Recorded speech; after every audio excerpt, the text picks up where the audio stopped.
I tell a story, which is one that my dad told me before the Apollo missions when he was just a very little boy. He was looking up at the moon with his mom, and his mom said to him, "Don't worry, Ronnie, we'll never get there." Fast forward maybe 70 years later, it's his daughter that's actually going there. And I think that long arc is something that we can all learn from. The idea that the seemingly impossible becomes possible if you just believe in it and are willing to work hard and come together to achieve it.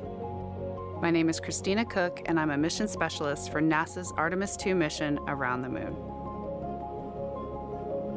When I look back on my dreams as a kid, I definitely never thought I would actually get here. I was very pragmatic.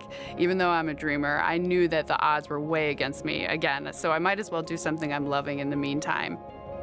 I definitely loved science and math in school and, did pretty well in those things, but I also loved being active. I was always outside. I loved things that made me feel small. I loved looking at the night sky, oftentimes between the pine tree branches, or I loved the ocean.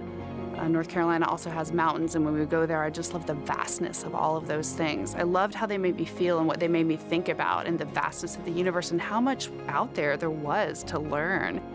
I'm drawn to exploring. I'm drawn to challenges that involve both mental and physical, and I'd much rather be solving problems wearing a whole lot of equipment and in a harsh environment, and that's just something I've carried with me ever since I was a kid.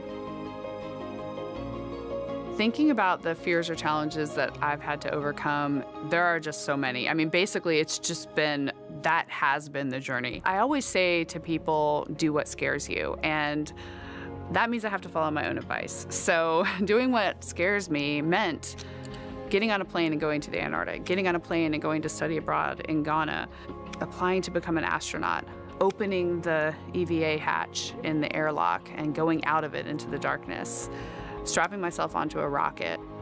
And so for me, I think that no matter what the challenge, recognizing that if people believe in you and you believe they believe in you, challenges seem always a little bit easier.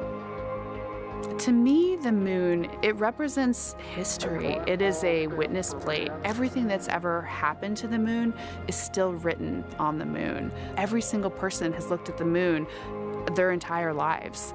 We see the same moon. That's something really special. It's just the epitome of a symbol of something that's in each of our hearts, but that's also represents exploration and reaching.